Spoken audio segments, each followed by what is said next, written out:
Want some candy? Movies, TV, fashion, candy? Yes, candy. So get in your time-traveling DeLorean and buckle up for the top 10 best candy of the 80s.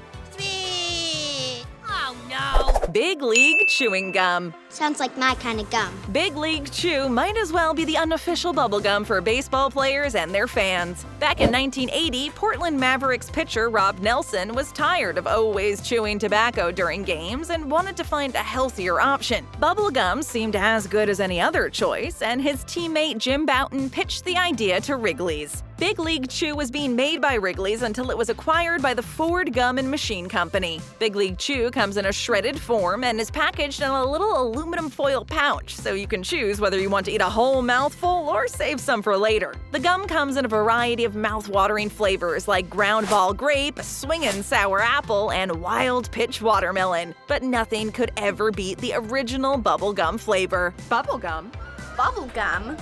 Bubblegum? With a unique, soft, and chewy shredded texture, it's sure to bring out the inner Sandlot player in literally everyone. With over 800 million pouches sold since it first hit the shelves, Big League Chew is the #1 selling shredded bubblegum in the world. Even though it came out of the minor leagues, Big League Chew is a guaranteed major league star. Yeah! Push Pops. Don't push me. Oh, Push Pops, every middle schooler's favorite candy lipstick. Created in 1986 by Tops, Push Pops is probably one of the most recognizable candies of the decade. They were basically a pop culture phenomenon during those years. Is that glitter on your lips? The lollipop-style candy was designed to be a novel and unique way of eating a lollipop, and it was an immediate hit. Not only were there tons of flavors to choose from, like strawberry, cherry, or blueberry, but they were also extremely convenient. Thanks to the lid and the push feature, you could seal and pocket your unfinished pop and take it back out at any given time. No more waste. You could literally carry it around with you all day and make the fun last longer. This portability and convenience is really what helped the candy take off and is what's mainly credited for its huge success. It was soon adopted as every kid's go-to favorite candy, and a lot of knockoffs have been made over the years in hopes of recreating the hype. While they have not been completely discontinued today, they may still be a little hard to find due to their decreased popularity, so you might have to do some sleuthing to find them. What's a push pop? I don't know. What's a push pop? Razzles. What's this? What's this? Razzles are probably not the most well-known candy today, but back in the 80s, they were the real deal. If you couldn't choose between getting candy or chewing gum, with Razzles, you never had to make that choice. I'll take you both together! This razzling, dazzling candy begins as a hard, sugar-coated candy and finishes as a tasty and kind of long-lasting chewing gum. It's literally the best of both worlds. The candy was first manufactured in the 1960s, but Razzles didn't start gaining in popularity until 1986, after the brand was acquired by Concord Confections. What most people don't know is that Razzles were and still are gluten-free. Raspberry was the only original flavor, but over the years, the family of flavors has expanded to include some other fruity options like lemon, cherry, grape, orange, and blueberry. In recent years, Razzles have seen quite the revival, and you can now easily find them at basically any gas station or convenience store. With fancy new candy taking over the candy racks, people tend to overlook Razzles and underestimate just how good they are, and that's a big mistake. Often associated with the movie 13 Going on 30, Razzles definitely deserve to get their popularity back and satisfy everyone's sweet tooth. I am Toothpick King. AirHeads. He's gonna blow! Chances are that at one point or another in your life, you've either had or heard about AirHeads. They were everywhere all the time. They're still everywhere. They're probably one of the candies from the 80s that are most commonly found today, along with nerds. The taffy-like, chewy, and fruity candy has been a favorite among kids, teens, and adults alike since its introduction in 1986. What started out as a one-flavor-only taffy has now expanded to over 17, each as delicious as the others. The idea for AirHeads was thought out by Steve Brunner, who worked for Perfetti Van Melle, a large confectionery. Brunner wanted to give his candy a name that everyone had heard before and was easy to remember. One day, he asked his 3 sons, "What would you call your friend who did something silly?"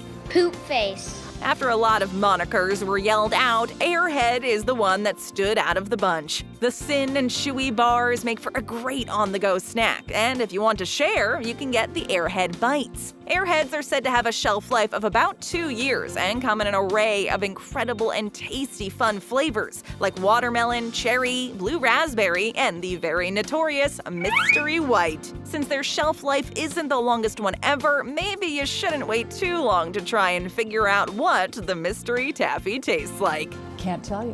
I'd have to kill you. Nerds Candy. You are such a nerd. The world of candy would not be the same if Nerds had never existed. Introduced to us in 1983, Nerds represent everything a good candy should be. The tangy and crunchy deliciousness of Nerds came out of the Willy Wonka candy factory and were originally sold in a dual-chambered box with only 2 flavors available, grape and strawberry. Since then, Nerds have come a long way. Now you have multiple flavor choices like orange, cherry, watermelon, and even a rainbow box. The neon-colored mini candies are currently manufactured by the Ferrera Candy Company and are still at the top of candy sales. Frequently coming out with new fun and creative ideas, Nerds Candy has expanded a lot over the years, and the choices now seem endless. Whether you want the big and chewy Nerds, Nerds Ropes, or even the newest edition, Nerds Clusters, you can find a Nerd for any occasion. No matter which ones you get, Nerds are as addictive today as they were in the 80s. They were also one of the most well-loved and popular candies of the decade. In fact, it even won the Candy of the Year award given out by the National Candy Wholesalers Association in 1985. You love me. You really love me. If that doesn't prove how good they are, then what will? I mean, really, what? We're gonna call the Nerds! Pop Rocks. Are you ready to rock? Okay, let's be honest. How many times have you gone up to someone after dropping some Pop Rocks in your mouth just to show them for the millionth time the cool noise they make? That's right, probably a million times, but it was so fun it never got old. Pop Rocks were technically released in the 1970s, but the real buzz happened during the 80s. They were discontinued for a while since people thought they were dangerous, and why wouldn't they? It is a crackling candy after all. But they have since been resurrected and are still around today. Pop Rocks stand out from every other candy by popping and crackling while dissolving away into sugary deliciousness. Obviously, the main ingredient of these bad boys is sugar. Lots and lots of sugar, along with some flavoring and carbon dioxide. Carbon dioxide is the secret to all that popping going on. The small pieces of hard candy are gasified with carbon dioxide under super atmospheric pressure. When the gasified sugar granules come into contact with moisture, like in your mouth, all the gas retained inside the carbon dioxide is released, and voila! Fizzle rocks. You now have a mouthful of fizzing candy and are well on your way to annoying your friends and family. With numerous tasty flavors and derived products, Pop Rocks are definitely worth all the hype. Help it if it's popping in my mouth. Runts Candy. Sounds kind of fruity.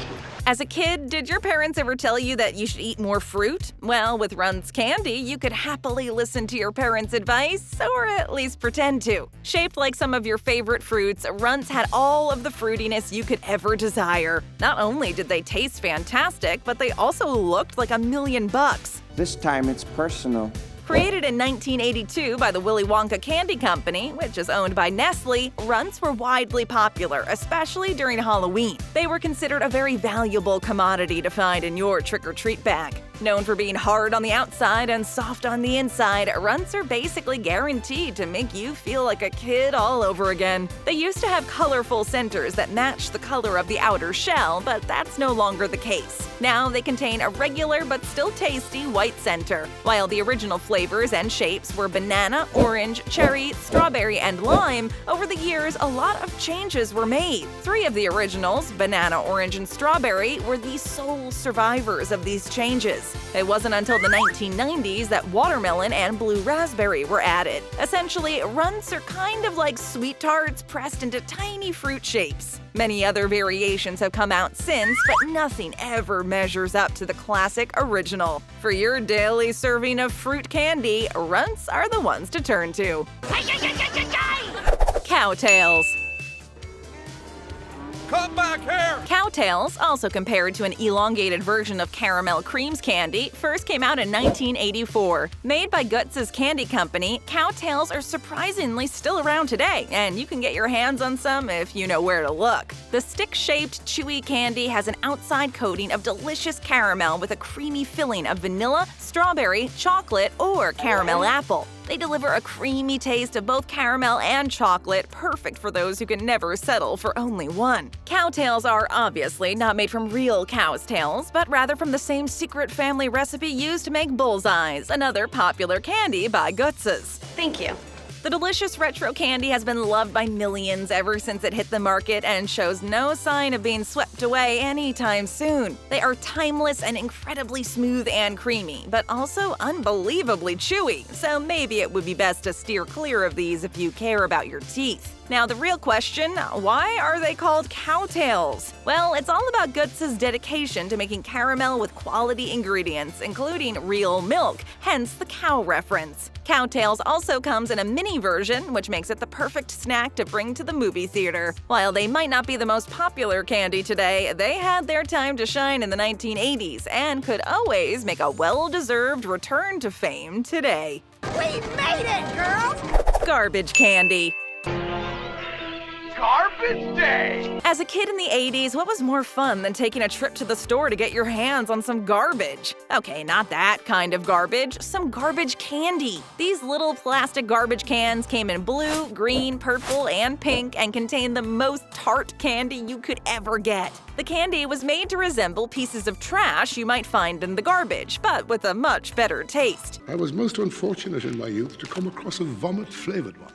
In shapes of old boots, bottles, and even fish bones, dumpster diving had never been so much fun. While the contents were your typical fruit-flavored candy pieces, it had that little extra flavor that other candies didn't, the perfect balance between tangy and sweet. Yes, the candy was delicious, but there was another great perk that came with getting this garbage candy. You got to keep the little colored garbage can to play with afterward. It was the perfect size to stuff your little treasures in and keep them safe and incognito. The garbage candy was the invention of Art Spiegelman, the same man who created the Garbage Pail Kids, stickers that poked fun at the popular Cabbage Patch Kids dolls from the 80s. While these candies are still available today, they are getting pretty hard to find, so when you do happen to come across one of these trash cans, don't hesitate to buy it. Hopefully, this is one garbage can that will never be tossed to the curb. Oh, I love trash!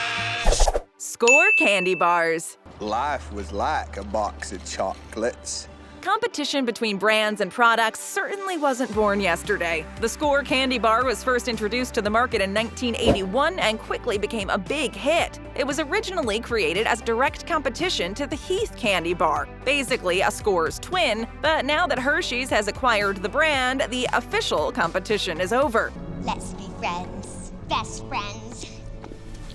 The results? No official winner, but just think about which one you've seen more often, and the answer is pretty clear. The two bars are very similar, but they still present some subtle differences. For instance, they're both covered in delectable Hershey's milk chocolate and are the perfect combination of chocolate and toffee, but Skor has more of a buttery and stronger taste of toffee, while the Heath candy bar's toffee is more on the nutty tasting side and is a bit lighter. No matter which one you preferred, they were both very popular and are surprisingly still around today. Now onto the name of the thing. Skor doesn't really have an English sound to it unless you're thinking that you scored by buying one. While yes, you did, Skor actually means shoes in Swedish. Why would a Canadian company give it a Swedish name? We can't speculate, but chances are it was a way to mirror the very famous Swedish dime bar, which is very similar to Skor. Either way, the Skor candy bar is definitely a candy that survived the test of time and that will most likely still be around for a very long time. Smells chocolatey, eh? Got a favorite from the 80s we missed? Let us know in the comments below. And tap or click for another great video, hit that subscribe button, and ring that bell to join our notification squad.